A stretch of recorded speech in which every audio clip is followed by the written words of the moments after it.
Hello, everybody. Hope you all had a good week. My week was not great, but just figured I felt obligated to cover this because just what's the old Lenin quote? There are years in which weeks happen, and weeks in which years happen. Or sorry, I did not say that very well. There are weeks where years happen and years where weeks happen. And I think we're in the former, or the latter. We're in the one where more stuff is happening more quickly. Like, a lot of stuff has happened just in the short time that Trump's been president. Keep in mind, when was Trump sworn in?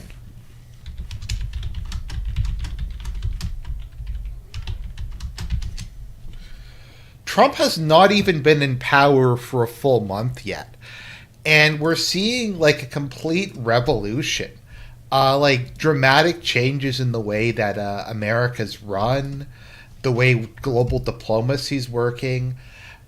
The dude hasn't even been in power for a month. And we're seeing just like all kinds of stuff happening. I don't know. I'm starting to wonder if maybe this is not just like a complete revolution in American politics. Like, just so much stuff is going on in such a short period of time. It's kind of incredible when you think about it, where we were like just a month ago, and now we have like Trump having a phone call with Putin and all kinds of fun stuff that's been going on. So we'll get into all of that. We will start off maybe before we get into it too much. We'll take a look at DOGE and what DOGE has been doing lately.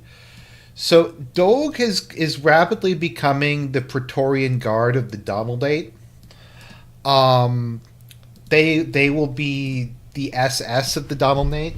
They will be the ones who they send during the night of long memes. Would it be the night of long memes?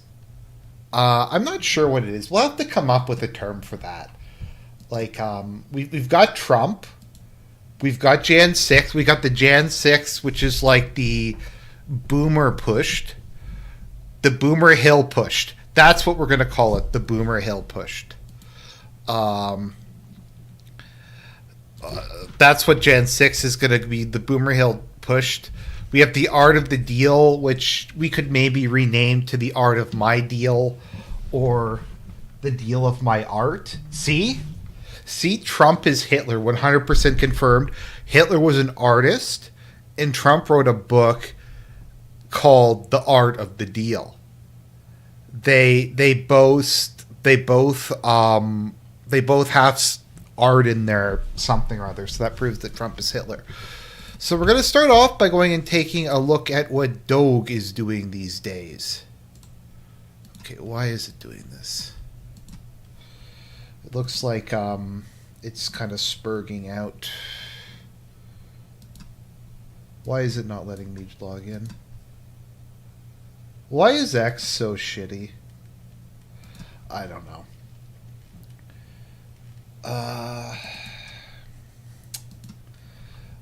Elon, like, my man, you got to do better. Your website sucks.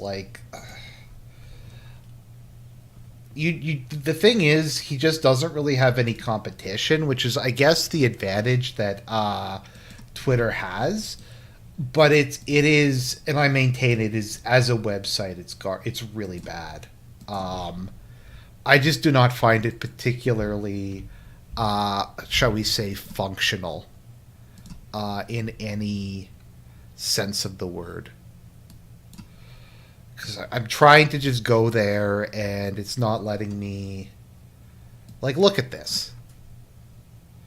Look at this nonsense. Like, Elon, you founded DOGE. You can't get your fucking Twitter to work? I'm sorry, guys. I know I'm a boomer whenever it has to do with Twitter, but... Like, it's so shitty. It's just so shitty. It's unbelievable. Okay, so it's not letting me log in. Let me just... Okay, try this. So yeah, so Doge has been just kind of they've been let off the leash, so to speak, and Trump has been sending them after all kinds of different people. Um, they have been going after. They're auditing the IRS. They're auditing the Social Security. They're auditing Medicare. They're auditing Medicaid. They found something like, one second, let me just see here, Twitter. I just don't know why it's not letting me, like, did they just disable it so it doesn't work with Brave anymore? Is that what happened?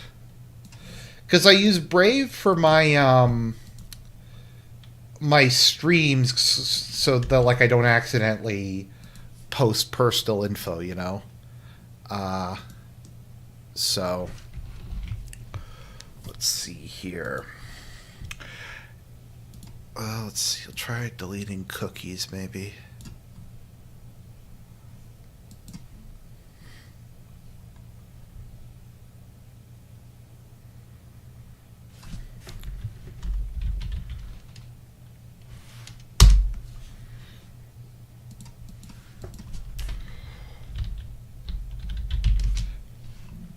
Does anyone find that, like, Twitter has the worst search system ever developed by any platform?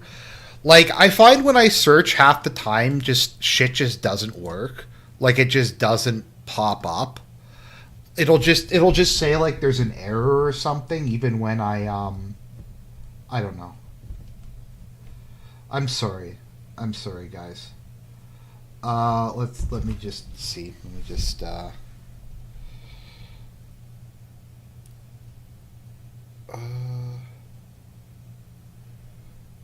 okay.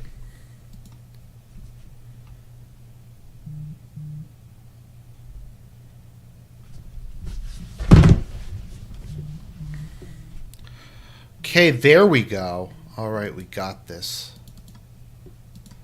Wow, some fucking great stream. Thanks, Elon. Is Elon a detractor? I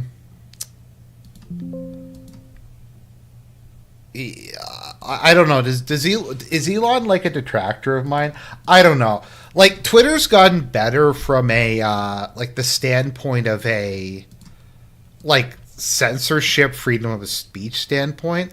I still think the actual interface is terrible, and it has not gotten any better. It has not gotten any better.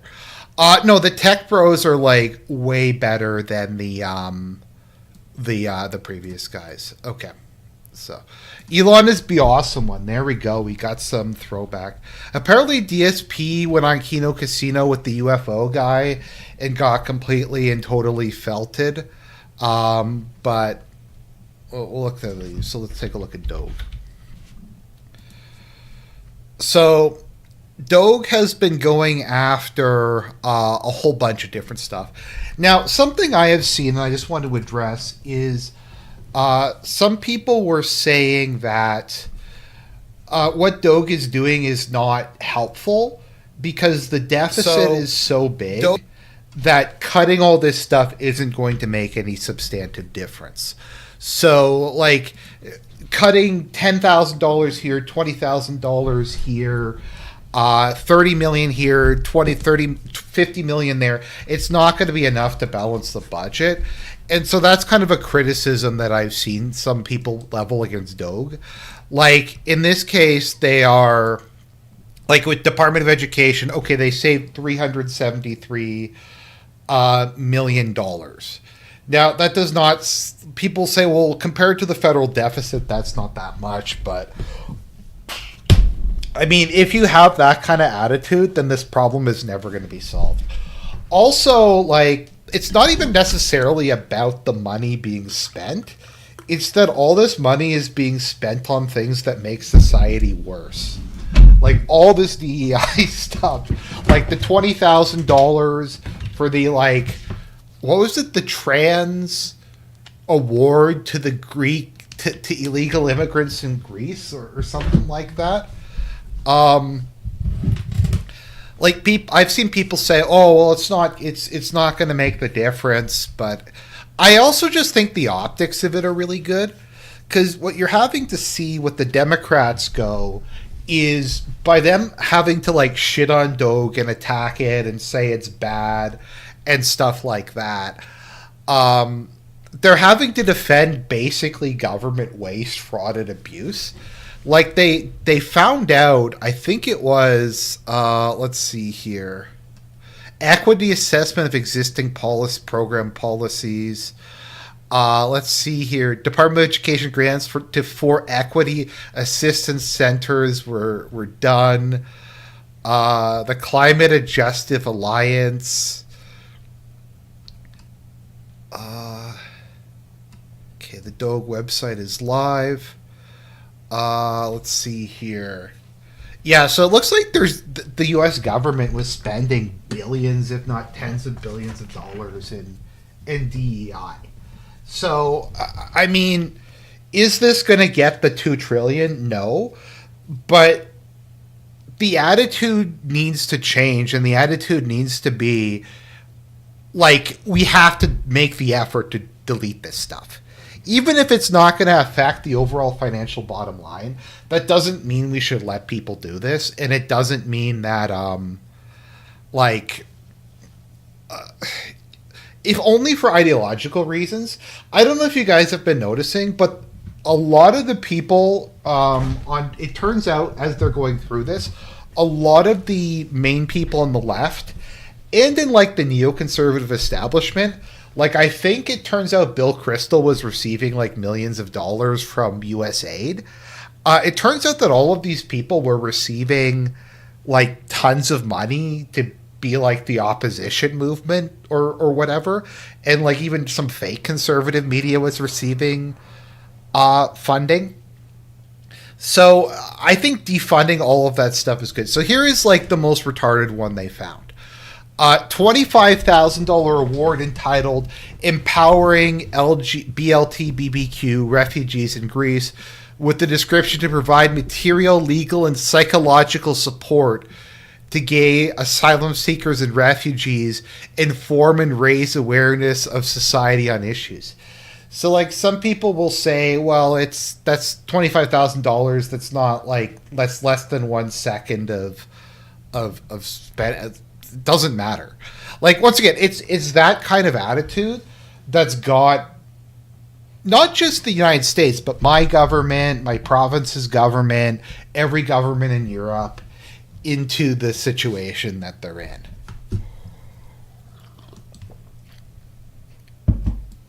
So we're seeing stuff that like you wouldn't have seen like happen. So they were sending something like, okay, so I think what happened was they canceled payments that were going to support illegal immigrants in housing in New York. And I try to remember who it was who was told to stop. I'm trying to remember what it was. Was that FEMA?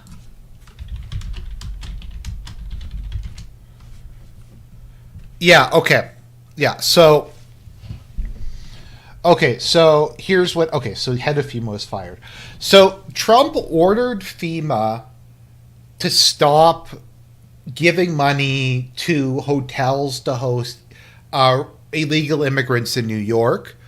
Immediately after that, the head of FEMA released all the money and just basically, from my understanding, they tried to basically get all the money out of the door. Yeah, $60 million. So Trump said, stop sending the money.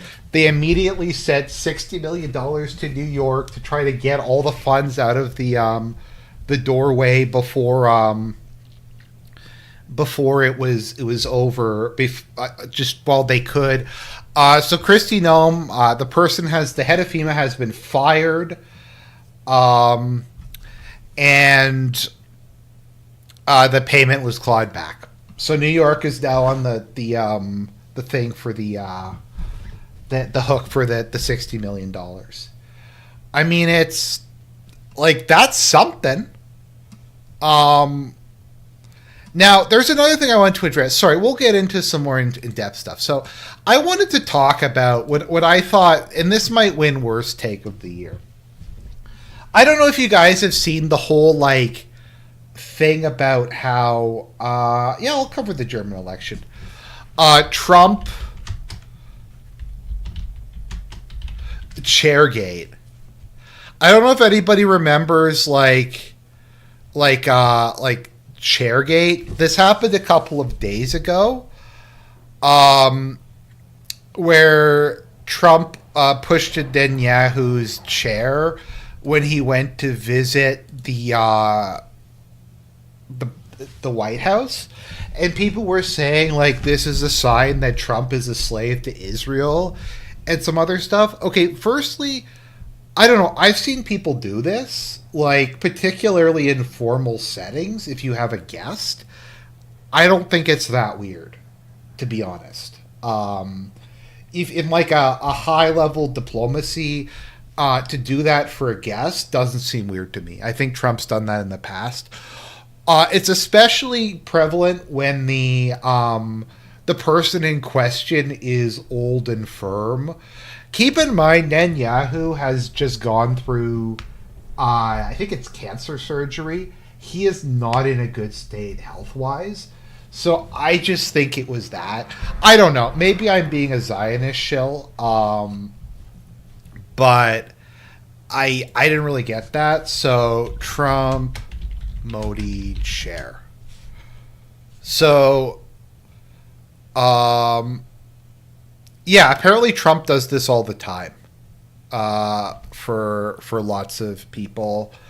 He also did that for Modi, when he was there. So I don't think it's like any kind of, I don't know. It just irritates me. It just, some people I think want to get upset about stuff. And if you want to criticize Trump for doing something, like that's fine and I'm on board. But I just think it's like a gesture of politeness to a guy who's visiting and who has like and is feeble. I don't know.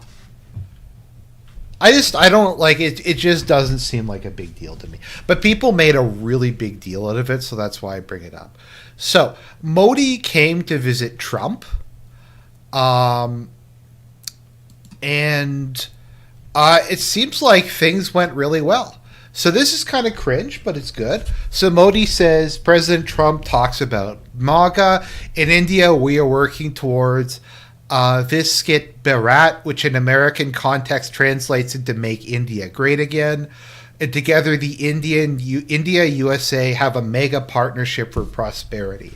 So Trump and Modi have always gotten along well.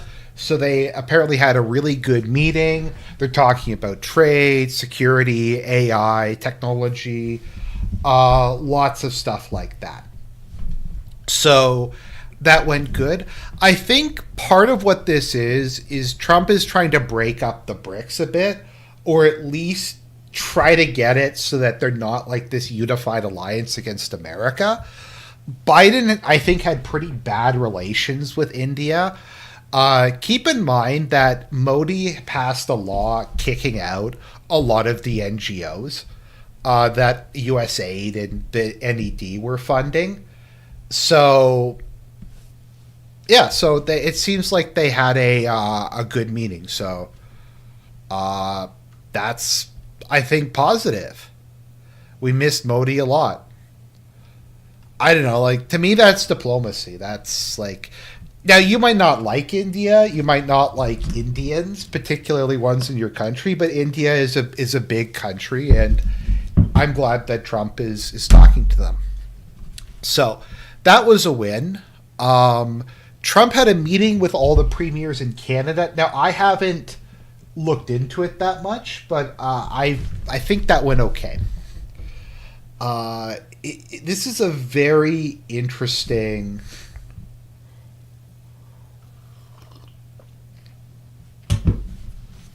presidency so far. I think what's interesting and kind of refreshing about this Trump presidency is he just kind of throws stuff out there that goes completely against conventional wisdom. Trump, arms limitation, China. So Trump has started so Trump just threw this out here out of nowhere. Trump is talking about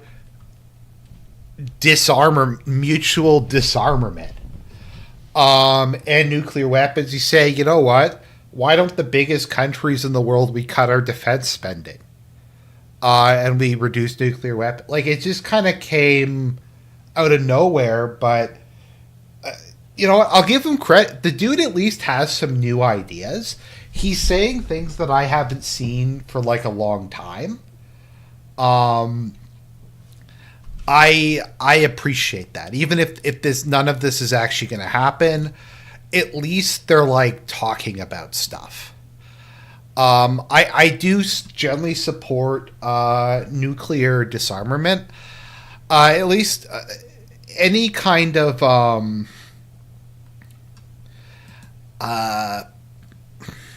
any effort that I think reduces the number of nuclear weapons, I think, is generally speaking a good thing, because they are incredibly destructive and they do have the ability to devastate large portions of the world. So I think anything that reduces the number of them and reduces the chance that that kind of thing is going to happen is a good thing. So Trump had a call with Putin. So let's take a look at that.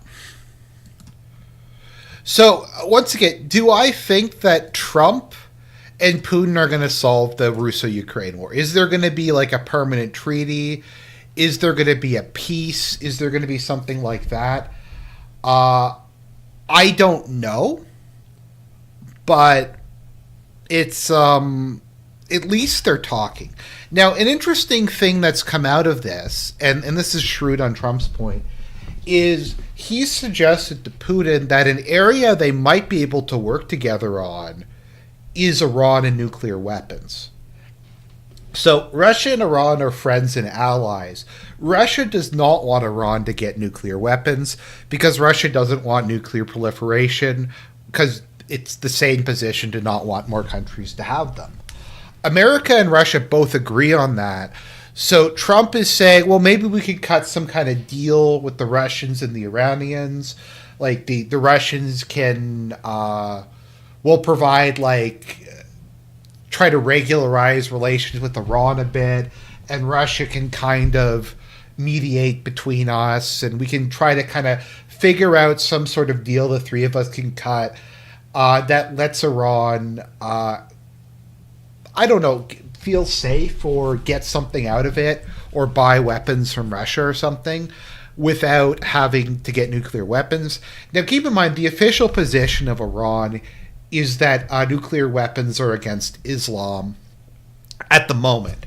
A fatwa was issued by Khamenei that it is contrary to Islamic law and Islamic teaching to have nuclear weapons, so they don't have them. So we'll take a look at maybe later on when that's better developed, but that's an interesting way of going about it. So I'm just trying to find Trump. So Trump had a phone call with Putin. Now, he had the phone call with Putin while all this stuff was going on in Europe, and Hegseth was basically blowing out the EU, and there's some other things like that. Kellogg seems to have just been a decoy.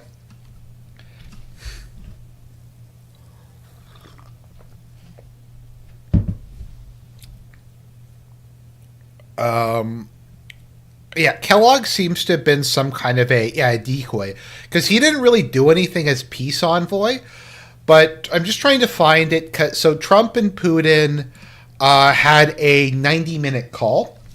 Now, I was watching the Duran. So apparently Trump's account of it, although it's in a Trump way, is the same as the Kremlin's account of it. So they had a 90-minute call, which is very long. His last call with Zelensky was 10 minutes. And once again, I'm happy that they're actually talking again. Even if they can't figure out the Russo-Ukraine war, they can talk about Iran, they can talk about ISIS, they can talk about economic. There's all kinds of stuff. I also think part of this is a couple of people have been saying over the last few days, Trump needs to do something about inflation. Now, a big way of getting inflation under control would be if they could do something about the sanctions on Russian energy.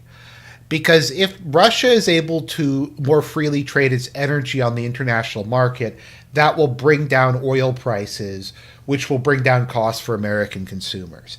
That's just the way it works in terms of global prices. Even if America doesn't import oil from Russia, because of the way prices is supply and demand, so any increase to the supply will reduce price.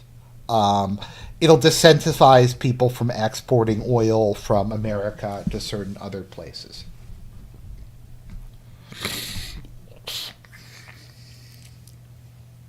Okay, so let's read what Trump has to say. I just had a lengthy and highly productive call with President Vladimir Putin of Russia. We discussed Ukraine, the Middle East, energy, artificial intelligence, the power of the dollar, and various other subjects. We both reflected on the history of our nations and the fact that we fought so successfully together in World War II. Remembering that Russia lost tens of millions of people and we likewise lost so many. So that's better than this previous statement. I think we'll get into that in a second, Johnny. So I think the Russians will appreciate that. I mean, Trump is like goofy and folksy, but if I'm the Russian people, I have to appreciate that he like talks about them like they're human beings. Like, he says goofy stuff, but he'll say like, the Russian people are beautiful. I love the Russian people. They're great people. They're a great country, and stuff like that. Like, I think they probably appreciate that and not being called basically like a nation of demons or whatever. But first, as we both agreed, we want to stop the millions of deaths taking place in the war with Russia-Ukraine. President Putin even used my very strong campaign motto of common sense, which we both believe very strongly in. We agreed to work together very closely, including visiting each other's nations. So, to my understanding, it's going to happen. Trump is going to visit Russia at some point, and Putin is going to visit America at some point. Now, the first step from what I've heard is there is going to be a meeting in Saudi Arabia between the two of them sometime in the near future. I think Saudi Arabia is a really good place to have the meeting because Saudi Arabia is theoretically on good terms with the United States and theoretically on good terms with Russia. It is a neutral country. It is a good place, I think, a good middle ground for the two to meet. So once again, are they going to figure the crisis out? No, but they're talking again. And that's important. Part of the problem, and we're seeing this a little bit, is Biden just pissed off everybody. So not even all of America's enemies, even ones who traditionally hated each other like India and China, were like joining into BRICS, and they were forming like this league of evil or whatever. But like, it turns out that not being a complete like mongoloid seems to be helping. I mean, once again, I'm not going to say too much about Modi's visit, but I don't think Modi and Biden liked each other. Xi hated Biden. She thought Biden was like the worst. Just thought he was a massive piece of shit. Meeting Saudi. Yep, they will meet in Saudi Arabia. The meeting will be in the not too distant future. So MBS will mediate. I think that's a good deal. MBS is a very savvy guy, cunning guy. He's a good person to do the mediation. Like, okay, we have also agreed to have our respective teams start the negotiations immediately, and we will begin by calling President Zelensky of Ukraine to inform him of the conversation. Just completely blowing out Zelensky, informing Zelensky that we're going to be negotiating. It's like, hey, Zelensky, you know the war that your country's in the middle of? Well, I'm just informing you that we're going to be figuring it out. This is obviously bullshit, but it's funny. Well, I just spoke to President Zelensky of Ukraine. I think the call was literally 10 minutes. The conversation went very well. He, like President Putin, wants to make peace. We discussed a variety of topics having to do with the war, but most recently the meeting that is being set up on Friday in Munich, where Vice President J.D. Vance and Secretary of State Marco Rubio will lead the delegation. I am hopeful that the results of this meeting will be positive. It's time to stop this ridiculous war where there have been, God bless the people of Russia and Ukraine. I don't know. Like, once again, he does it in like the boomer Trump way with the random capitalizations and stuff, but like, and we'll get into this in a second. So the Europeans have been seething about this. Like, they have been absolutely seething that Trump had a call with Putin. And I just asked the question, what is the alternative that any of them have suggested? Like, they'll say this is like Neville Chamberlain appeasing Hitler. This is like Trump is like, this is going to be the Holocaust 4.0 or whatever number we're on. This is evil, all that kind. But like, and I just ask you to the chat. Has anyone in Europe offered any proposal to end this war that isn't just draft 18-year-olds in Ukraine, fight to the last Ukrainian?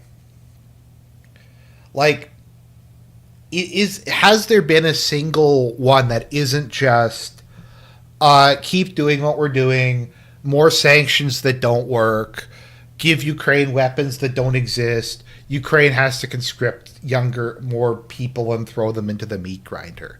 Like, I haven't heard a single like alternative to this. So it's like, okay, you can shit on Trump, but there's like, what else?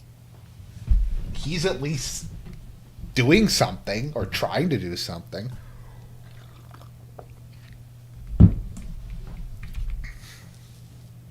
Oh, right. France wanted to enter the war. Okay, yeah. You know what? You're right, Bad. I was wrong. Yeah, the French... I forgot about the French solution. So Macron's solution was to get a bunch of French troops together, send them to Ukraine, put them in front of the Russians so that the Russians would have to attack them. And then once the French troops got killed by the Russians, they would trigger NATO's Article 5 or whatever, and then... the U.S. would enter the war and fight directly on behalf of Ukraine. That was the plan. You're right. The alternative plan was to run a gay op to try to get America directly involved in the war to fight on Europe's behalf. So, yeah. So millions of people have died in a war that would not have happened if I was president, but it did happen, so it must end. No more lives should be lost. I want to thank President Putin for his time and effort with respect to this call and for the really. So I think they had some sort of swap between. I think the U.S. released a Russian spy, and the guy who they had arrested in Russia as a spy was released back to the U.S. So that was kind of a gesture of good faith. That was something that Steve Witkoff did. So they were saying, the guy said, look, we got arrested. The Russians were nice to me when I was being in jail. So, like, once again, is this stuff cheesy? Yeah, but at least he's trying. At least Trump is, like, trying to, like, make friends with people. He's trying to be on good terms with these guys. So, yeah. Reuters got $9 million to study large-scale social deception. Good possibility of ending this war. So,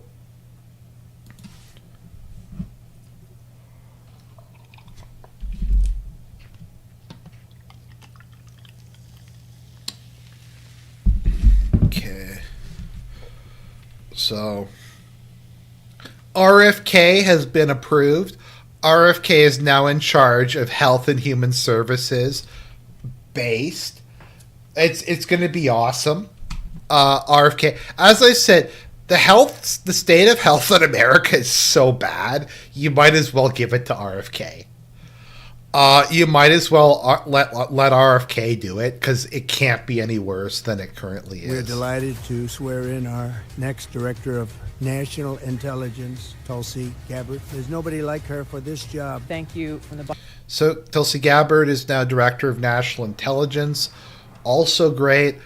I don't agree with RFK and Tulsi Gabbard on a lot of stuff, but RFK has some interesting ideas. He has some different ideas.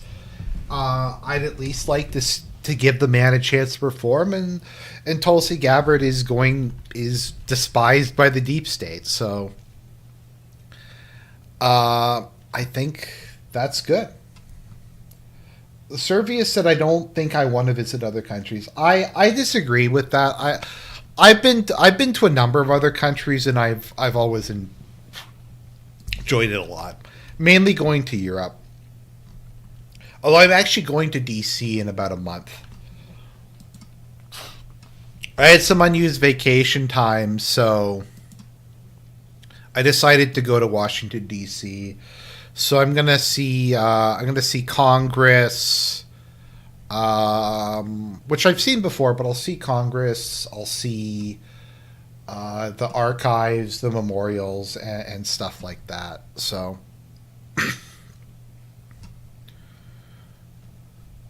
Let's see here. Where are we? Oh yeah, it's looking like the Liberals are might win the next Canadian election, maybe with more seats than they have now. So that is a fucking black bill. Let's see here. Okay, the letter was sent to departments of education, all 50 states, notifying them they have 14 days to remove all DEI programming in all public schools. Institutions which fail to comply may face a loss of federal funding. So, sorry.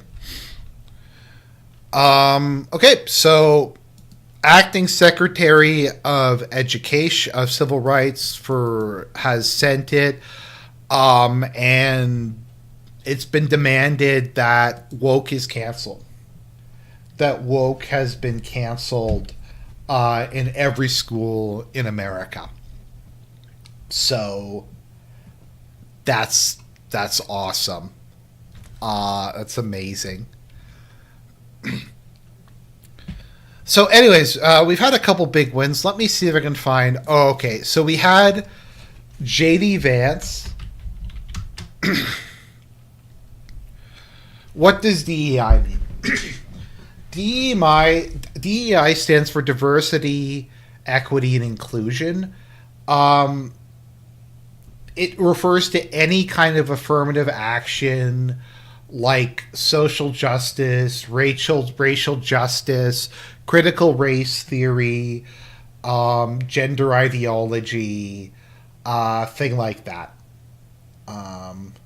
Affirmative action, gender affirming care, all that kind of thing. For whatever reason, DEI has just become the short term for all the different related things like that.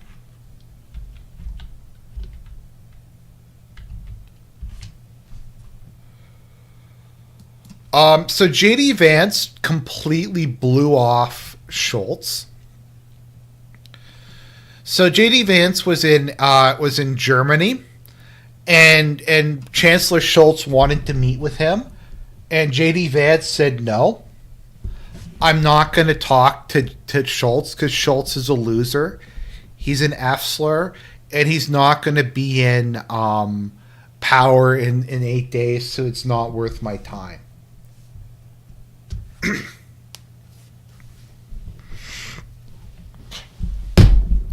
You know what's funny though, as because I was looking at DC and I'm like, I think they offer tours of the FBI building, and I'm like, that sounds kind of cool.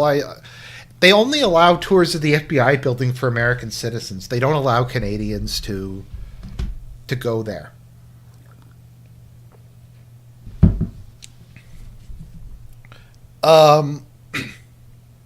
So Vance didn't want to meet with Schultz. He just said Schultz was an F slur, and he's not going to be chancellor for very long, so it's a waste of his time. Schultz got really angry and just spurred out about it, but he just looked like a massive tool. Vance did meet the head of the AfD, though. So I think that's awesome. Oh, here we go. We don't need to see him. He won't be chancellor for long. Just no one respects Schultz. No one. No one respects Schultz. No one likes Schultz. Schultz was complaining about Trump talking to Putin. Now, he also met Mertz. So, Kier's Stormfront, immediately after Trump had he looks like Harry Reid, doesn't he? He kind of looks a bit like Harry Reid in that photo.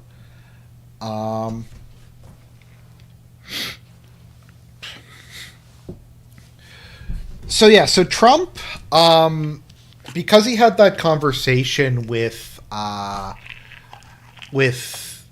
Putin, Stammer came out and said that he's never going to join. To Ukraine that Ukraine's going to join NATO.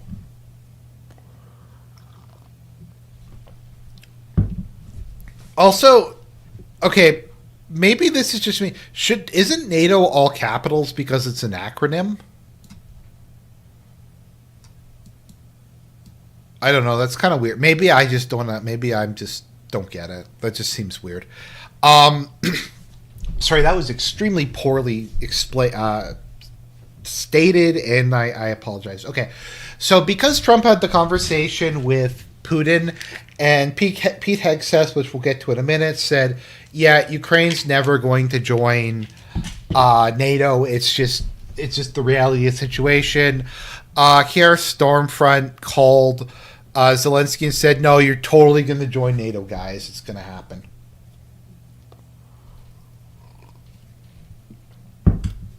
Let's see here. Ukraine is not a realistic prospect.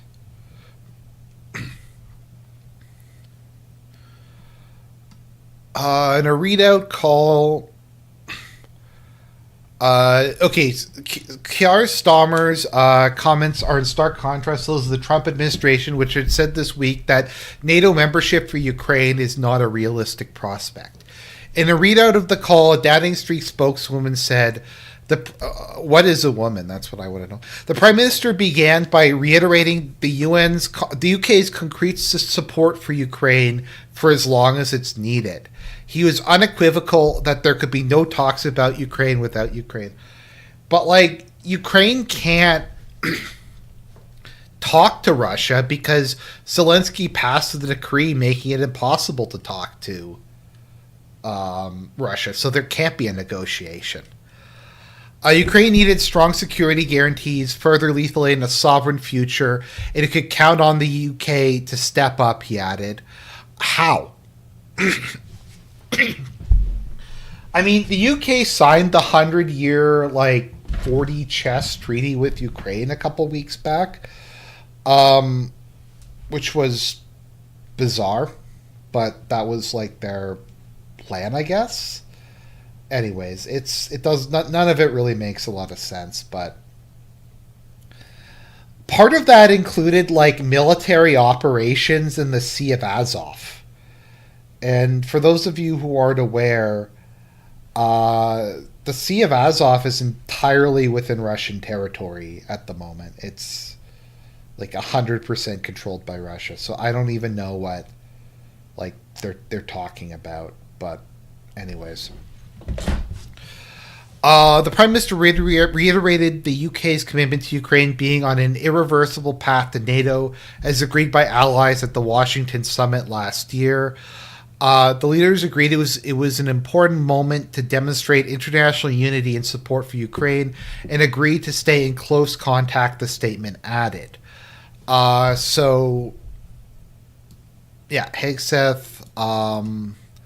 So Keir Stormfront has gone out and said that 100% we're going to go in as long as it takes. There's going to be no negotiations. We're going to deal with this. So I don't know. It's just retarded. We have this tool, Lammy. That was the best picture they could get. I mean, this picture is kind of like the duality of man. I might actually use this as the picture for the stream. Vance looks like he does not want to be there talking to this asshole. He clearly does not want to be there. I would not want to talk to David Lammy either. There was one of the biggest copes ever. Sorry if I'm jumping around a bit. U.S. no land forces to...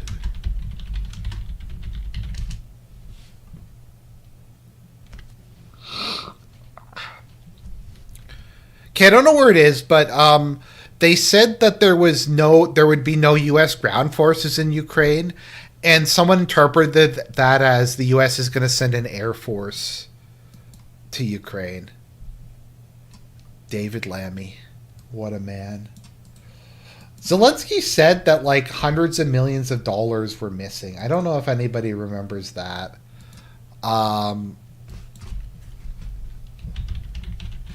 Zelensky said 100 billion of the Ukrainian funding just disappeared. It just disappeared. So I wish you luck with that, Kiara Stormfront. That you are able to do that. So that's that. Okay, let's see here. We also Trump. So Trump has also done another kind of interesting move. He said that Trump should rejoin the G7. Now, I am old enough to remember when it used to be the G8. The G8 of the great 8 nations or whatever, a group of 8, which was a whole bunch of mainly the world's biggest, most powerful developed countries. Russia was initially part of it. Russia got kicked out. I believe it was over Georgia. Russia was kicked out of the G8 over the annexation of Crimea, and then it became the G7 after that. So Trump has said, you know what, let's let Russia back in, let's bring the G8 back.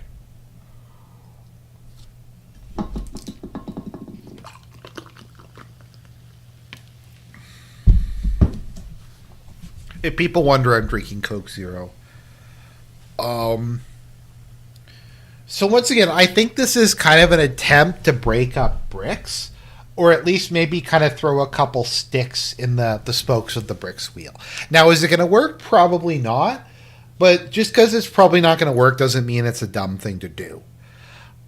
Trying to pull Russia a bit more into the Western economic, cultural, political sphere is probably a good idea. Trying to maybe do some separate deals with India is a good idea. We're at least seeing like something. So I'd love to have them back. It's not a question of liking Russia or not liking Russia. They should be sitting at the table. So yeah, that's interesting. Once again, it's just kind of like a common sense thing.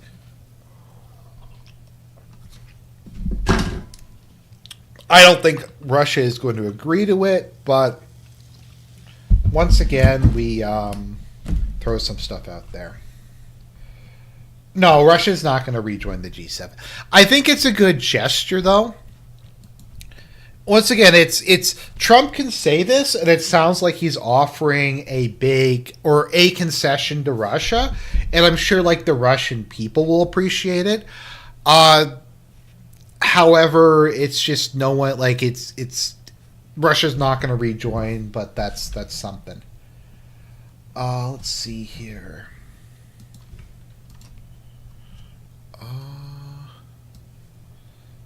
Why is it doing this?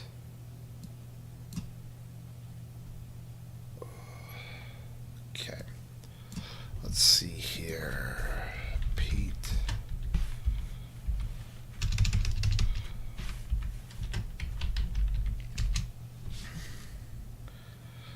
Let me see here. Just trying to find, so Pete Hegseth, we will watch at least some of this, and take a look at it.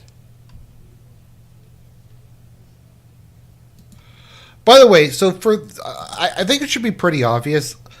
I agree with the, so part of what's going on is the anti-China faction has mostly come to power now.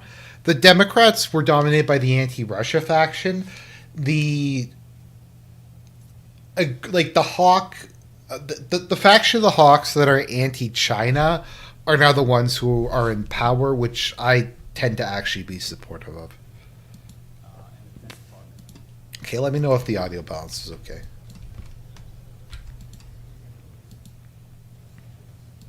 Nuclear and non-nuclear aggression and defeat threats to treaty allies should deterrence fail. Second, the U.S. is committed to building a stronger, more lethal NATO. However, we must ensure that European and Canadian commitment to Article 3 of this treaty is just as strong. Article 3 says that allies, and I quote, by means of continuous and effective self-help and mutual aid, 2% is a start, as President Trump has said, but it's not enough. Nor is 3%, nor is 4%, more like 5%. Real investment, real urgency. I like, honestly, 5% is ridiculous, but Canada and Europe needs to raise their defense spending. We can talk all we want about values. Values are important. But you can't shoot values.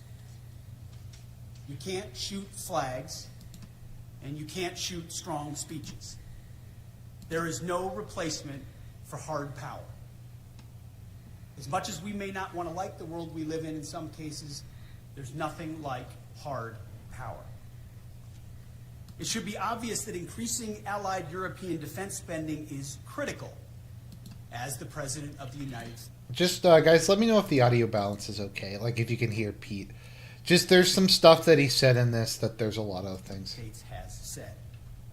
Also critical is expanding our defense industrial base capacity on both sides of the Atlantic.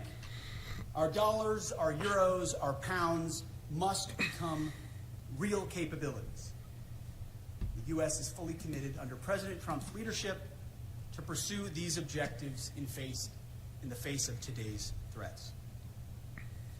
Yesterday, I had a chance to attend the Ukraine Defense Contact Group. Today, participated in both the NATO Ministerial and the Ukraine Council. In both, we discussed Russia's war of aggression against Ukraine. I had the chance to brief allies on President Trump's top priority, a diplomatic, peaceful end to this war as quickly as possible. Oh, let me see. Let me just skip ahead a bit. You've spoken about trying to force both Putin and Zelensky to the table. Can you give a guarantee that no deal will be forced on Ukraine that they do not want to accept, and also that you will include Europe in the negotiations about about an issue that concerns European security? And can you tell us whether the U.S. will continue to... First part of your question, that's not ultimately my decision. The President will lead these negotiations alongside our Secretary of State, our National Security Advisor, and numerous other officials that will be involved. And ultimately, we've played our role in talking to our NATO allies about what that would look like. President Trump... Okay, I'm going to see if they have the actual one. Morning, everybody. The specific clip. Well, it's a great morning. The United States is proud to be here, proud to be a part for a very long time of NATO, and ensuring NATO remains robust and strong, maintaining deterrence on the European continent. You know, a lot of people don't know, in Afghanistan, I served under a NATO mission as a U.S. troop alongside a lot of brave NATO troops. That was a different kind of mission for NATO, far-flung after America was attacked. The war in Ukraine, the aggression by Russia, has been a factory reset for NATO, a realization that this alliance needs to be robust and strong and real. And that's why President Trump has called for increased defense spending across the board for NATO, for European countries to recognize this is an urgent, real threat to... You know what? He kind of reminds me of a character from a 1990s stoner comedy. Like, he kind of I'm getting kind of like a more like Chad Lower Soy version of like Dude, Where's My Car? Like kind of he has a bit of a dude bro voice. That might just be me not being able to determine voices very well, but it just kind of sounds like, dude, NATO is totally rad, bro. To the continent, this aggression needs to be a wake-up call. Americans are an active part of this alliance, as we have been and will continue to. But when it comes to defense spending, even 2% of GDP is not enough. 3 and 4, and ultimately, as President Trump has said, 5% of defense spending is critical. A realization that there is a Russian war machine that has sought to take more and more land in Ukraine. And standing up against that is an important European responsibility. And of course, the United States has been there for a long time as well. My role as a representative of the United States is to speak realistically about the course of that conflict. And I think you saw from President Trump yesterday, who himself is the best negotiator on the planet, bringing two sides together to find a negotiated peace. Allies have honest conversation. Europe steps forward alongside our allies. And I'll take one question. Yes, ma'am.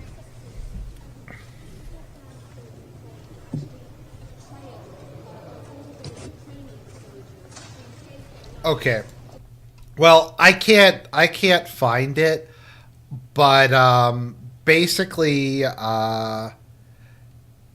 Hegseth says that Ukraine's not joining NATO and Ukraine's not going to be able to retake its eastern territories. Is how I think it is. Let's see. So let's see what Vance said, because I think Vance came in and laid down the law. So let's see what he has to say.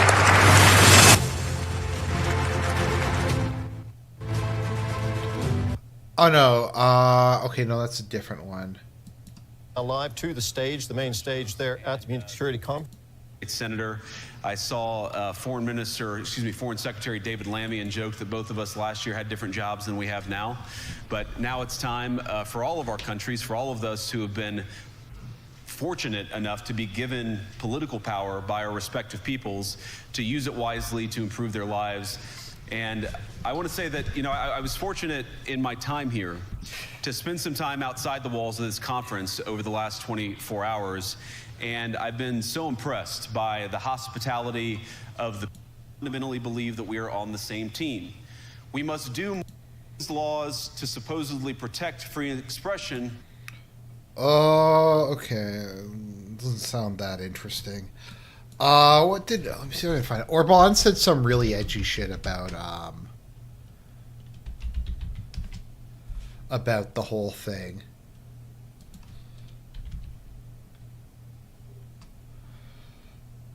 What was it?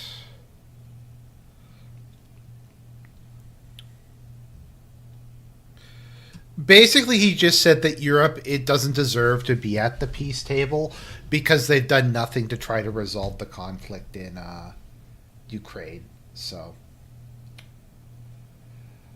but I support the EU mainly. So, like, here's the thing, Bendit. I would so the EU, as I said in a lot of cases, was initially a good idea. I think part of why the EU was formed was because America and the rest of Europe was tired of Germany and France destroying the continent every 30 years with one war or another. I think that was kind of like the big issue. And I think in a lot of ways it has been very successful. I think a lot of the economic, the infrastructure, there's been a lot of good things that have happened. The problem is it just went super gay. Like, it just kind of became a massive shit show. I'm not against the EU. I'm just against the current EU with the current people who run it. It's a bit like my biggest issue with the American Empire wasn't that it was the American Empire. It's that it was paused and that it was spreading all kinds of horrible shit throughout the world.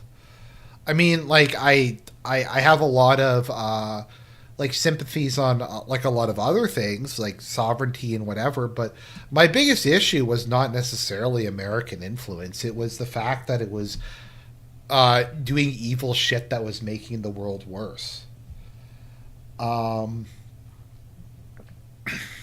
Like, I don't have an issue when America was killing communists during the Cold War, because fuck communism. I know for whatever reason, like, people sometimes will say I'm a boomer for not liking communism. I don't know. Hope you're feeling better, Arjun. Yeah, I'm not feeling great. I'm just doing this to distract me and some other stuff, but I don't know. Like, I actually support NATO staying intact. I just think they need to, like, there needs to be some deep changes. I don't want Europeans to go back to killing each other and stuff like that.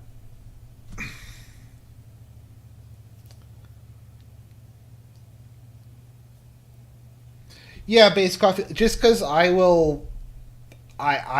would say, I'll say commies or reds or something, and I will just shit on like that. But people will tell me that I'm, like, not too often, but sometimes people say I'm paused or a boomer con for thinking that, like, NATO was right during the Cold War.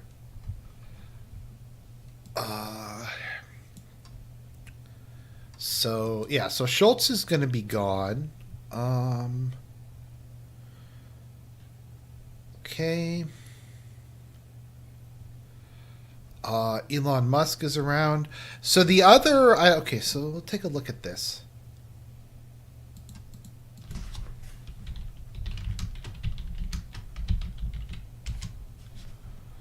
Okay.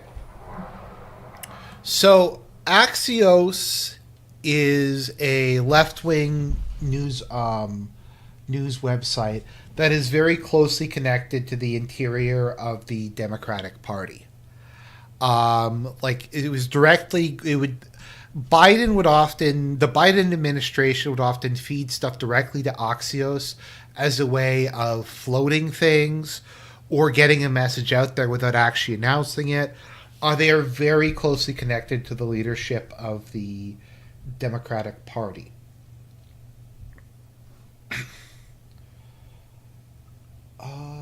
So, they did a series of focus groups on swing voters in Arizona. So, swing voters, these are people who voted for Biden in 2020, but switched to Trump last November. So here's what they all 11 of them said Trump's doing a good job. So let's see what they said. This is interesting. They're good with Trump aggressively testing disruptive expansionist expressions of presidential power. It's needed to get America back on track. Okay, they don't like the whole developing Gaza thing. Consumer costs. Okay, so people said it's good. I'm just trying to find here. So people are saying, I agree, we need the Constitution, we need rules and procedures, he said Courtney. But at the same time, how are we going to make big changes? If someone like Trump is being unconventional, we need him to be doing things, to be making these executive orders and to be making these big changes for things to happen. I like that he's cleaning house in the government. I approve because I believe he's being transparent, and we haven't had that in 4 years. Okay, other respondents were supportive of executive orders on immigration and efforts on DEI. Let's see here.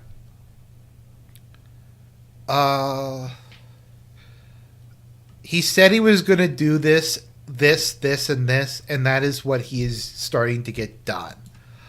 8 of the 11 respondents said they were happy about Musk. So one of the things that the prospect of a looming constitutional crisis is completely inconceivable. Basically, because one of the narratives, one of the memes that people have been saying is that, I don't know if you guys have seen this, but the new meme the Democrats have started is Trump. We didn't elect Trump to do this. We didn't elect Elon. Like, Elon was not on the ballot. Trump was not on the ballot. And if we voted for Trump, we didn't expect him to do this stuff. We didn't expect him to dismantle DEI. We didn't expect Trump to gut large portions of the federal government. Like, all of this is a complete and total surprise. Complete and total surprise is what we are getting. Okay, so let me see here.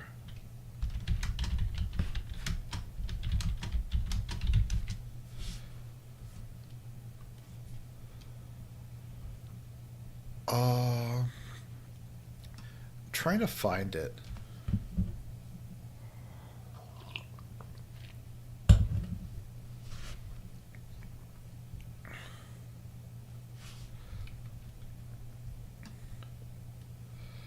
Yeah, people saying we didn't elect him for this. This is like the big thing that people are saying. We didn't vote for Elon. People don't like that. But, I mean, okay, here's the thing. They did kind of vote for Elon because Elon was like an integral part of the Trump campaign. Like, he was there for most of it, and he campaigned on, we're going to bring in Elon. He's going to run DOGE. We're gonna give him free reign. We're going to get him and like his friends and stuff like that to help us innovate and make the government more efficient. I mean, that's always been like part of the message. Like, Trump ran both times on a platform of draining the swamp, of stopping the deep state and stuff like that. The fact that he didn't do it in his first term doesn't mean he didn't vote on it. Also, Elon Musk was like Trump had said, DOGE was part of his campaign platform. Elon being Trump's right-hand guy was very clear and upfront on the pay platform, up on the electoral platform. So let's see here. Let's see what this bitch is. The United States. Thank God that didn't happen. You guys didn't have a problem when they plopped her in there and said this is your only option. Your hypocrisy knows no limits. You guys know that there are thousands of regular civilians who work within the government that nobody voted for, right? Okay, maybe I think she was saying something else. Okay, maybe that was like, I don't know. But yeah, that's the new thing that people are saying. We didn't elect this. We didn't vote for this. It's just stuff like that. Let's see here. What's this? Today, almost 1 in 5 people living in this country moved here from abroad. That is, of course, an all-time high. It's a similar number, by the way, in the United States, also an all-time high. The number of immigrants who entered the EU from non-EU countries doubled between 2021 and 2022 alone, and of course, it's gotten much higher since. And we know this situation, it didn't materialize in a vacuum. It's the result of a series of conscious decisions made by politicians all over the continent and others across the world over the span of a decade. We saw the horrors wrought by these decisions yesterday in this very city. And of course, I can't bring it up again without thinking about the terrible victims who had a beautiful winter day in Munich ruined. Our thoughts and prayers are with them and will remain with them. But why did this happen in the first place? It's a terrible story, but it's one we've heard way too many times in Europe and unfortunately too many times in the United States as well. An asylum seeker, often a young man in his mid-20s, already known to police, rams a car into a crowd and shatters a community. Okay, based. Vance is laying down the law. Okay, so yeah, everybody hates this and no one voted for it. Okay, so I don't know if any of these James Carville, like, I don't know if this is just a meme where they post like they write fan fiction about him, and his responses to things that the Democratic Party is doing. But it's really funny whenever they write these fan fiction things. So let's read this. Veteran Democratic Party strategist James Carville is reportedly furious about the direction the party is headed, expressing to colleagues, "I dedicated the best years of my fucking life to this party, only to see it taken over by a bunch of stupid motherfuckers. Everything's gone to shit." Carville is especially livid following the DNC leadership election, reportedly saying, "Who are these people? This David Hogue guy and that other sissy came out of the goddamn left field. Well, there goes the mail vote forever. Thanks, guys. We're fucked and we deserve it." I don't think he said that, but that does sound like the kind of thing that that James Carville would say. They also had the other piece of James Carville fan fiction that I saw was when Trump did the McDonald's thing. The joke was that the leadership was making fun of the McDonald's stunt, and James Carville just kind of shook his head and left the room because he realized it was a good. It was a really good thing. Yeah, so DOGE is going to audit the IRS. Stuff like that. Oh yeah, this was the based Freerin.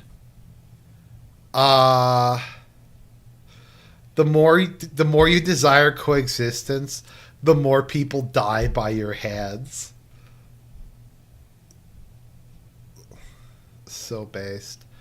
I don't know. Elon's been kind of hitting it out of the park lately. With stuff like this. Let's see here. Oh yeah, right. I'll cover this story just while we're talking about this. James Carville is cute. That is actually like a pretty. That is an interesting schizo theory. No, like I thought the McDonald's thing was one of the most brilliant pieces of political theater I've ever seen. The image of Trump just waving out the window, like it harkened back to the kind of America that people want to live in. So this is how insane things are in Europe at the moment. So a barrel of natural gas in Europe is now $100. So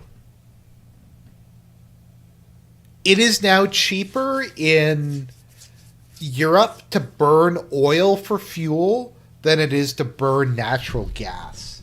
Just think about that for a minute. I've never even heard of something like that. I've never heard of such a thing. That oil would be cheaper to use for fuel than gas. Isn't that the entire point of natural gas, to replace oil because it's cheaper and less environmentally destructive?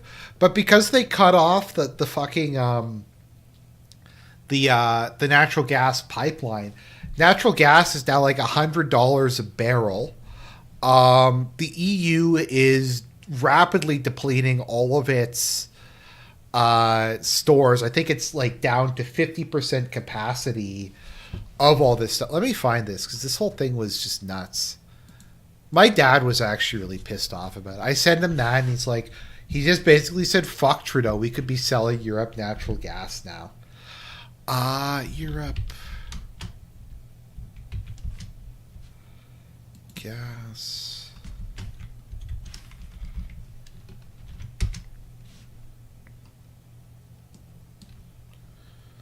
Okay. Gas at $100 a barrel makes burning oil more attractive. So, yeah. Europe's soaring gas prices are making it more cost-effective to burn oil for industrial use, potentially boosting the region's demand for barrels. Now, once again, maybe it's just because I live in Canada, but I've just never heard of oil being anywhere near as cheap as natural gas. I've never heard of that thing before. Yes, Germany shut down all their nuclear power plants. So because they shut down the pipeline from Ukraine, Europe gets natural gas now from two places. They get some natural gas from the Turk Stream pipeline, and they get LNG, liquefied natural gas, which is imported from the U.S. and India. And you might say India is a producer of natural gas. Well, they're an importer of Russian natural gas. So the 4D chess plan that the Europeans came up with is, we're going to cut Nord Stream, we're going to cut the pipeline in Ukraine, we're going to buy the Russian natural gas, but it's going to be liquefied natural gas that's shipped by boat from India to Europe. That was the plan. It's hard to even explain it. I don't even really know that much about LNG. I can't imagine though that it's sending the natural gas to India and then transporting it by ship to Europe. I can't imagine that being more efficient than just pumping it through a fucking pipeline. That is the plan. And then we have Turk Stream, and then there was some other gay plan about having like Azerbaijan as the middleman to sell the gas to Europe. The whole thing is so fucking stupid. So yeah, you're asking why can't Canada do this? Because we've been trying to build pipelines across Canada for like the last 20 years, or at least the last decade. I think it was the Keystone XL pipeline.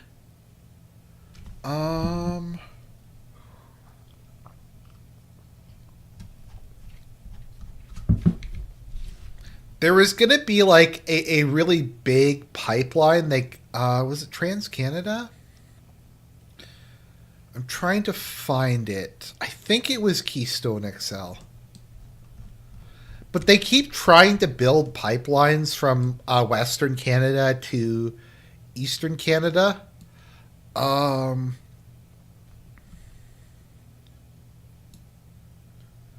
me see. Where was Keystone XL going to go?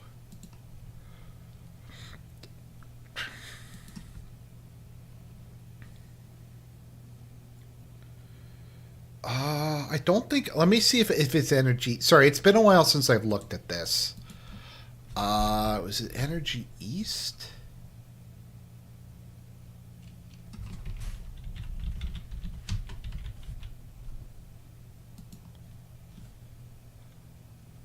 Okay, yeah. Okay, so this was one. So there's been a number of attempts over the last decade to build a pipeline from Western to Eastern Canada. So this was one of them, the Energy East. So this was going to ship oil to the East Coast. There was other attempts to build natural gas pipelines to increase LNG. This is just something they've been continually trying to do. But basically, Amerindians keep fucking it up by doing lawsuits or stuff like that. Like, so Keystone XL was canceled because I think a federal judge...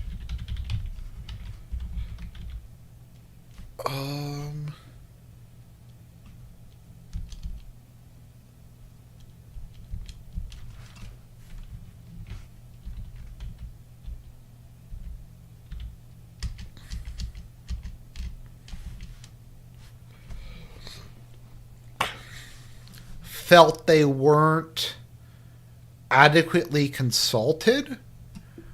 So the Keystone XL pipeline was sabotaged because of this. So that didn't wind up happening. Let's see, Crown. Okay. Maybe it wasn't Keystone XL.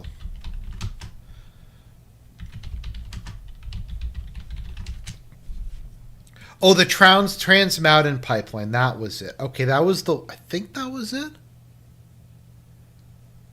I'm just trying to find where it was.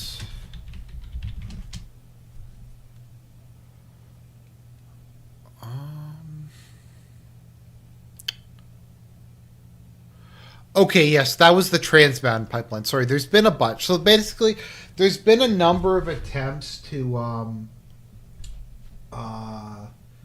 build pipelines from Alberta to the west and the east coast.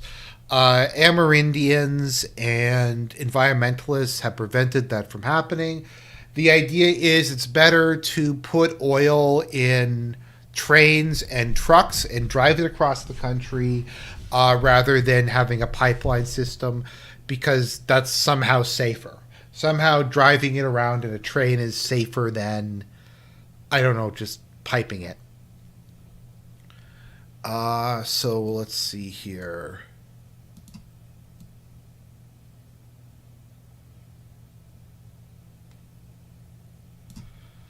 That was it. Kinder Morgan. Right. Kinder Morgan gave up on it because of just the nonsense.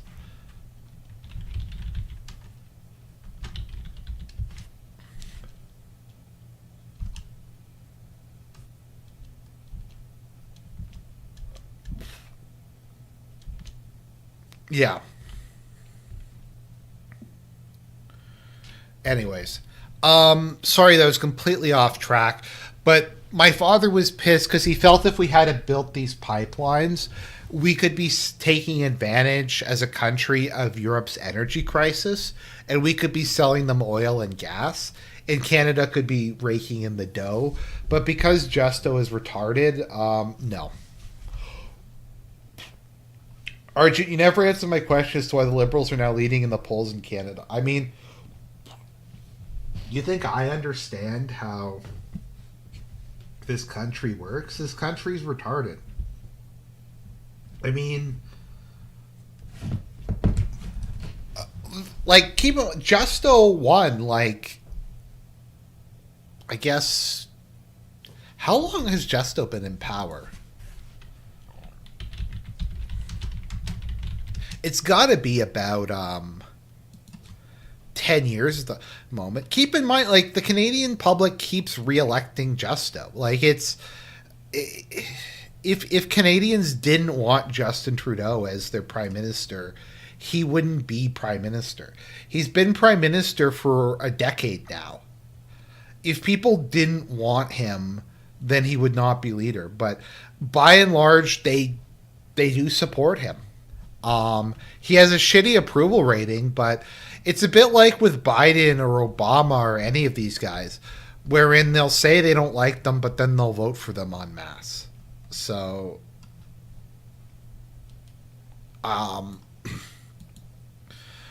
Justo's successor represents what, by and large, the Canadian people want.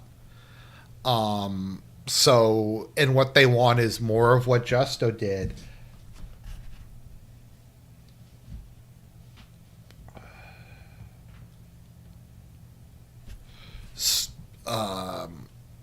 So anyway, so it's just a massive energy crisis in Europe. So if we look at Sharista,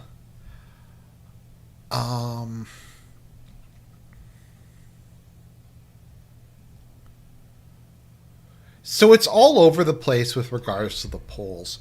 So some of the polls still have the Conservatives winning. Some have them, the Liberals winning, and some are complete toss-ups.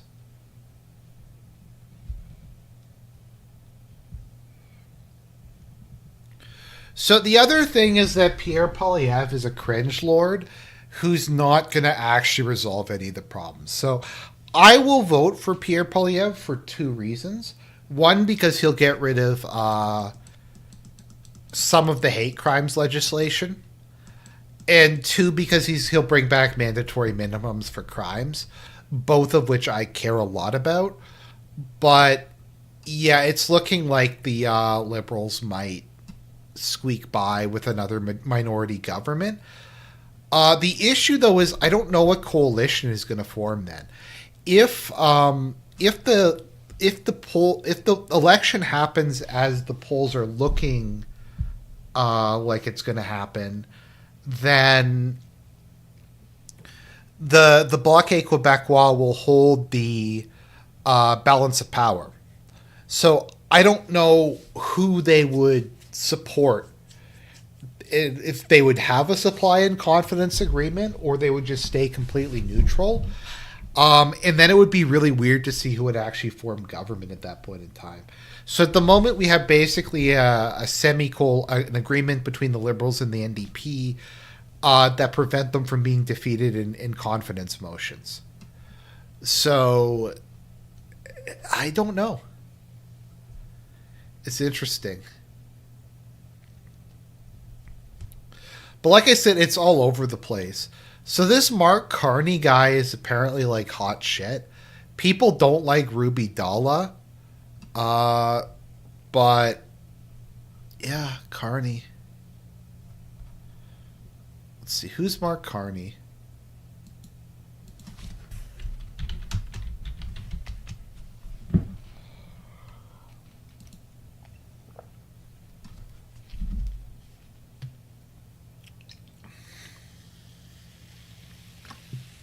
So he's apparently okay. So, oh man, this is cringe already. So, okay. So Mark Carney, he's the most likely, I think, person to win. Let's see what the polls are at the moment, if they have them. Yeah, it's looking like Mike Carney is probably just going to win. So Mark Carney. So this dude was the governor of the Bank of England. So he only is like came back to Canada like 4 years ago or something. He's another one of these like ruthless cosmopolitans like Michael Ignatieff, who just kind of comes in from some other country to try to run Canada. Now, granted, at least it's the United Kingdom, so at least it's the mother country. That's something, but yeah. So he was the governor of the Bank of Canada, and the governor of the Bank of England. And then there's the Financial Stability Board. What is this? International body that monitors and makes recommendations about the global financial system. Oh, no. That's not a good sign.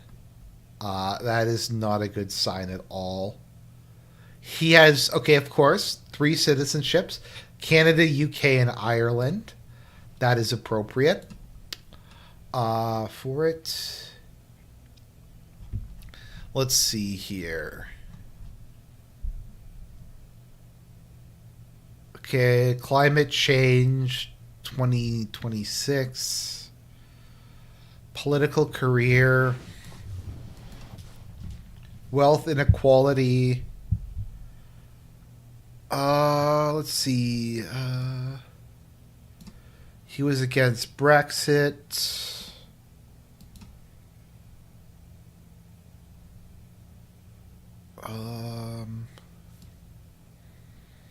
I don't know. It just looks like he's a generic neoliberal, to be honest.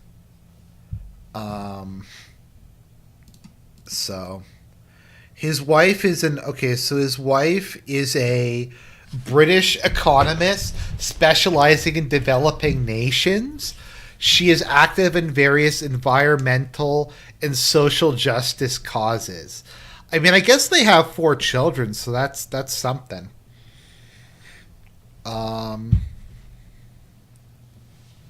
Okay, apparently he's apparently he's practicing Catholic, so that makes him like Justo. Which is not to me, that's actually a negative side if he's Catholic in Canada. That's probably bad. So let's see, what is Mark Carney? Consumer carbon tax with an incentive program, carbon border adjustments, then 2% of GDP on defense, scrap capital gains class. Okay, so he looks like he's like a generic neoliberal. I think is what he's going to be. And generic neoliberal, I think, goes very well for Canada. That is kind of the type of leadership that we'd like, but it has to be generic neoliberal, like that's paused and is like pro-crime. Because if we have like generic neoliberal like Pierre Poilievre, who's anti-crime, that's bad. We have Ruby Dalla, who's still around somehow. I don't know why she's still around. We have Chrystia Freeland, who is the person who snaked Justo and Justo snaked her, that ended his political career. Like, there's the TV trope for Karma Houdini. I feel like Justo is a Karma Houdini. Like, he just got, like, he did so much shit, and he was so unpopular, and now he's just gonna skate away.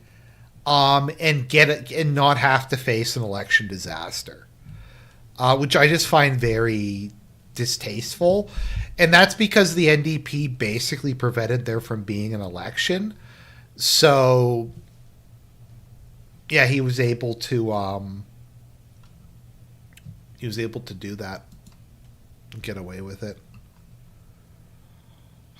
So, yeah.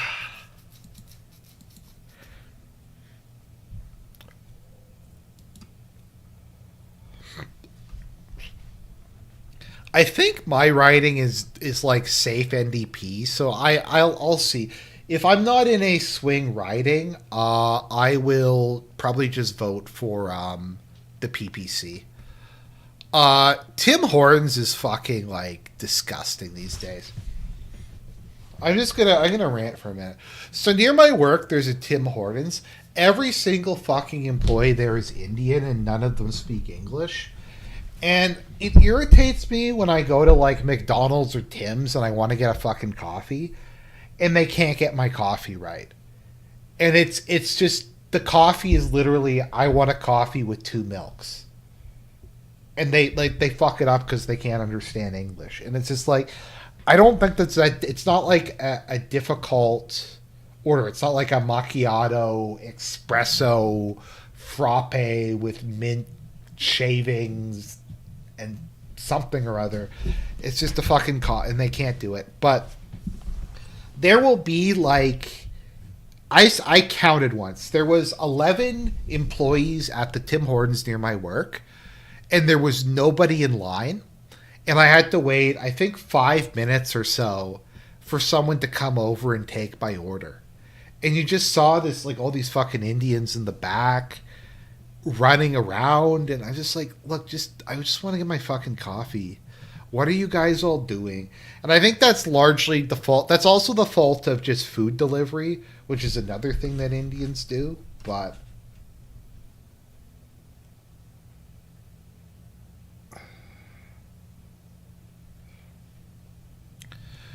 because like whenever if I try to go to a restaurant, like even not a fast food place, I find what'll fucking happen is they will just ignore me because there's some like delivery guy who's there to pick up Uber Eats, and I'll have to just wait for them to pick it up.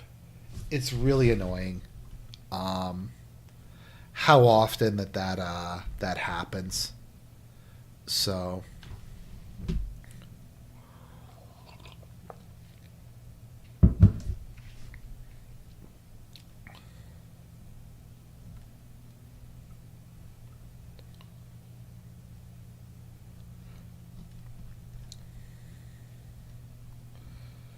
by the way, have you guys seen the Kanye? Oh, by the way, this is kind of cool.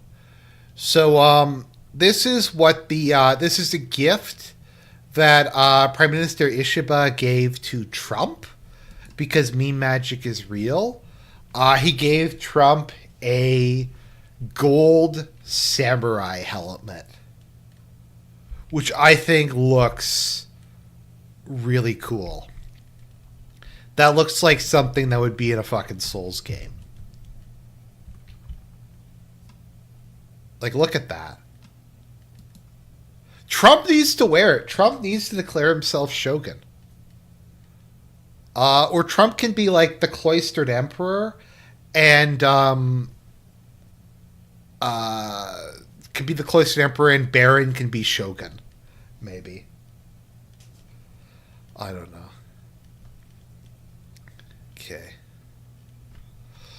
Okay, let's look at some Kanye stuff to kind of end this off. So,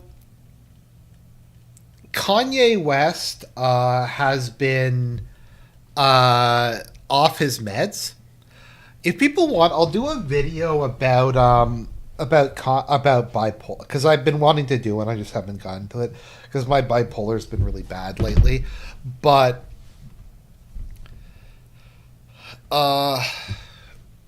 Kanye just fucking had a meltdown. So Fuentes has continued to stand by his man. He's continued to say if only we had voted for Kanye, things would have worked out better. Trump sucks. Israel would have been destroyed by now. If only we had supported Kanye. Kanye has come out in favor of P. Diddy. P. Diddy is based, according to Kanye. We have all white people are racist. I'm a Nazi. Let's see what else is there. Oh, Frederica Greenhill. Frederica Greenhill is such a QT. Sorry, this complete just random. Side note. See, Lego is anti-LGBT.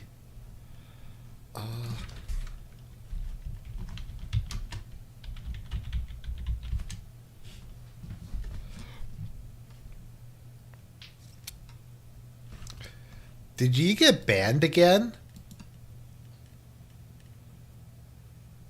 You know the only thing worse than fucking for money, fucking for free? Never meet your heroes. I'm trying to find the one where he says he's Jesus. I don't know if anybody remembers that, but like, let's see here. All white people are racist.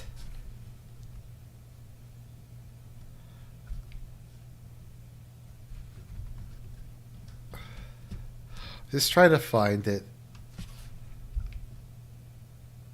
I'm a Nazi. Let's see if he can give the money back. I'm trying to find the one where he says he's Jesus. I just tweeted everything I could think of, but I'm still alive. Okay, let's see here.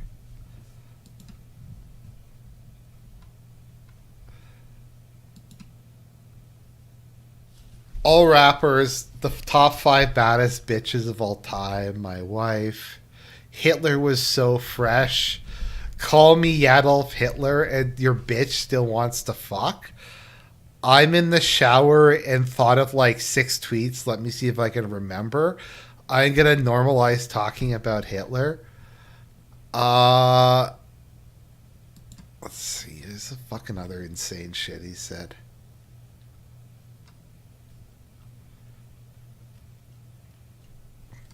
Oh, okay, so he claimed it was a social experiment. Aha. Slavery is a choice? Let's see.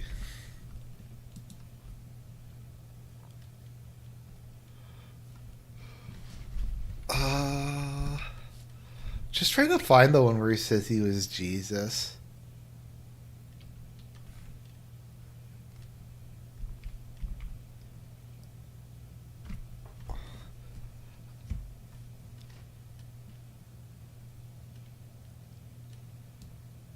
I've been trying to find it. Yeah, so Kanye just fucking lost it and was posting all kinds of stuff like that. Let's see here.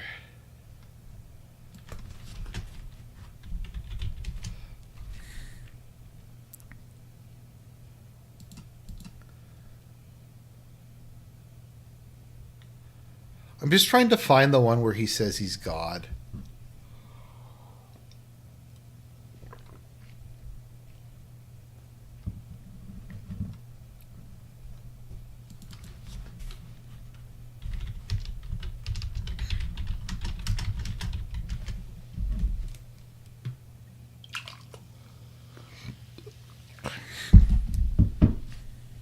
Yeah, like, here's what I mean about the search. Like, look at how shitty this search is. Like,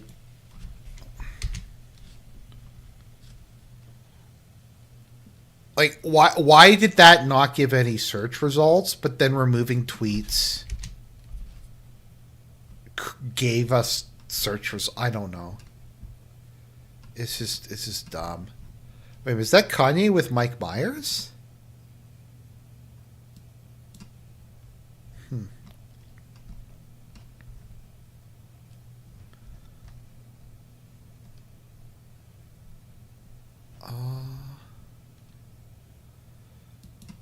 Come extort me, bitch. Come close my bank accounts. You should have physically killed me when you had the chance. I am God, Jesus, Hitler, ye, like I told you. It's like God, Jesus, and the bear conductor. Okay, so no, Kanye, I would not be like Kanye. I have type 2 bipolar, not type 1. Wow.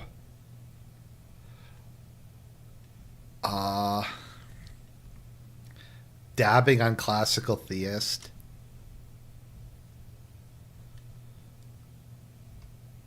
I can't even show. Yeah, so that this Kanye is just fucking having like some sort of weird meltdown. Let's see what he's been saying lately. Did he get banned again? Or did he delete all his tweets?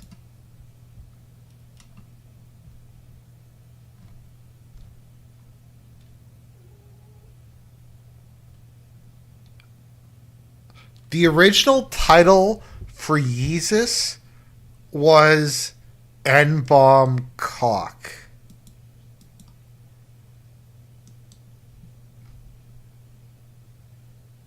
What?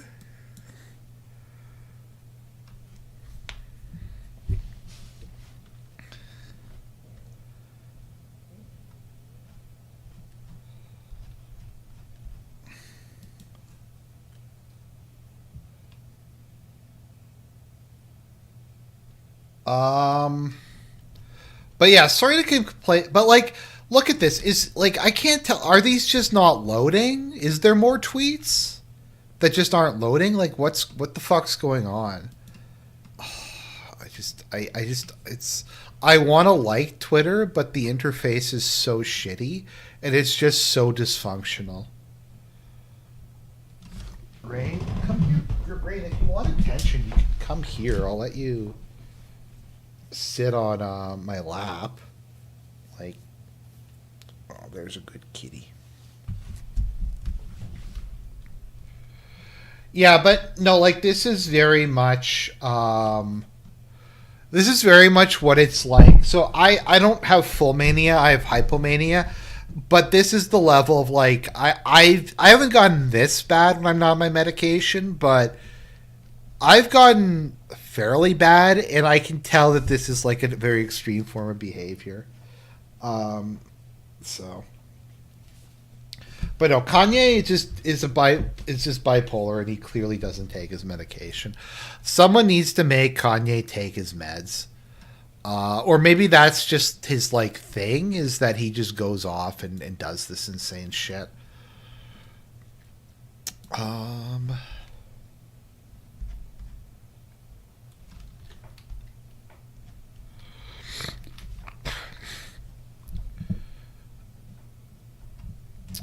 Let's see what else is there.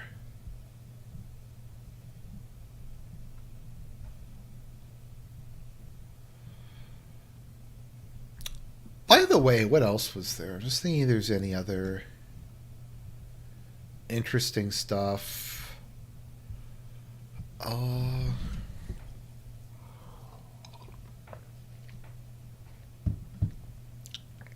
Incredibly racist Chinese museum exhibit displays photos of Africans alongside. I denounce and reject this.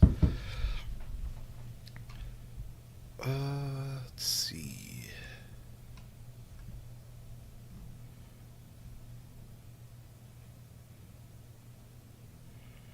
Okay, I think this is one of. Okay, Canadian Patriot runs the best account on Twitter. We'll round this up in a minute, but let's look at Canadian Patriot's account, because he runs the best account on Twitter, like the best one. Canadians when their country's demographically replaced by 400 million Indians. Canadians win tariffs.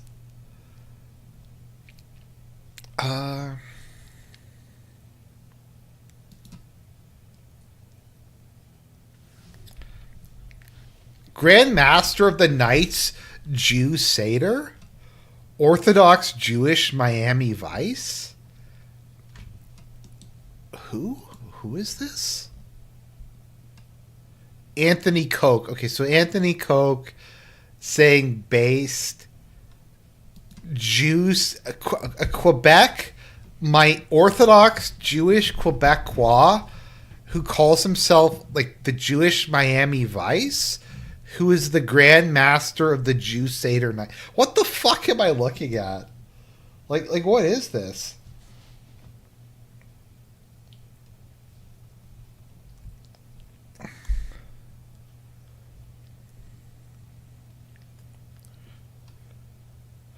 Imagine having a wife so hideous that posting them is literally a meme. You see, babe, journalist surname ends with Berg.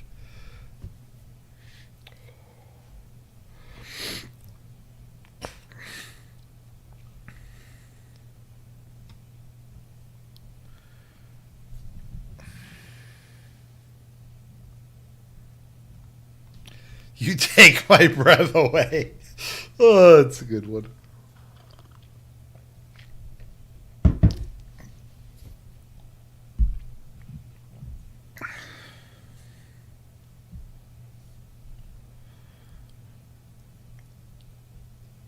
Let's see.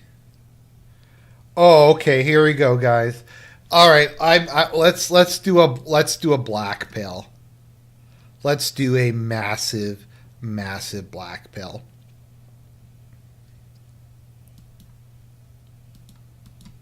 Oh no, this isn't even recent. This is like, okay, so yeah, it's below. I think most provinces are below 50% white now. We've had that many immigrants in the last couple of years.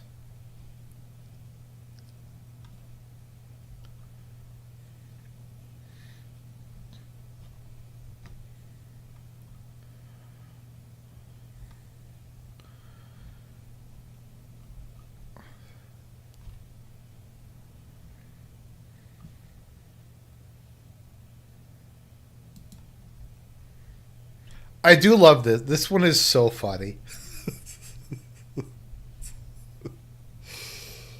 Oh.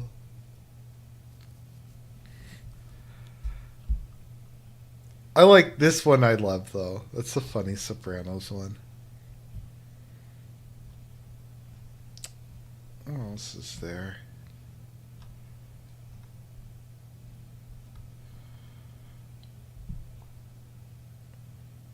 Oh yeah, this was a funny one.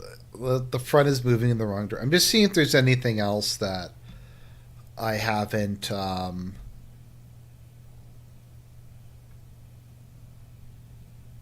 talked about. This is such bullshit. Like, I always hate these press freedom rankings because they're kind of the opposite. I like how the UK is like in the top 25. The UK is like one of the least free countries on earth.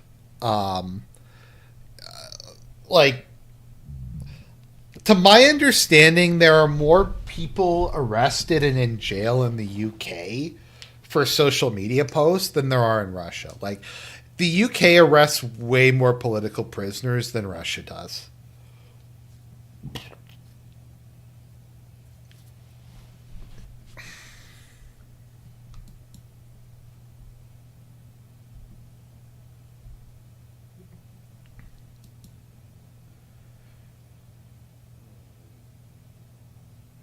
Yeah, subvisual haze, I've heard that as well.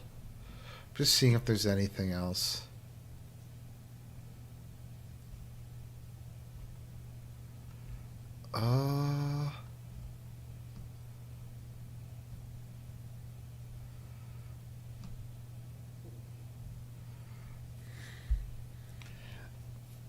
Anyways, I think that kind of covers everything that I was gonna say. Thank you very much, guys. Have a good evening. God bless.